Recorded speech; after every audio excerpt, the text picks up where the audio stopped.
হ্যাঁ বন্ধুরা, আপনারা যারা ক্যালকুলেটর চালাতে পারেন না, সায়েন্টিফিক ক্যালকুলেটর, তো একটা টিপস আপনাদেরকে শিখিয়ে দিচ্ছি, আপনারা শিখে নিন। যেমন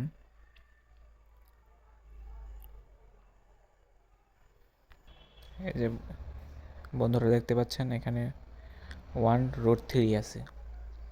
তো দেখুন আমরা এটাকে কীভাবে ভাঙাই। বন্ধুরা দেখুন আমরা এটাকে এখন ভাঙাবো।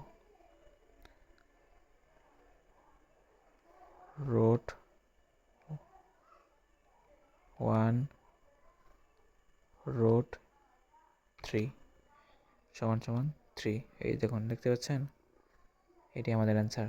যারা রুট ওভারের অঙ্ক করতে সমস্যা হয়, নিয়মিত ভিডিও আপলোড হবে এই চ্যানেলে, আপনারা সাথে থাকবেন। ধন্যবাদ সবাইকে, ভালো থাকবেন। আসসালামু আলাইকুম।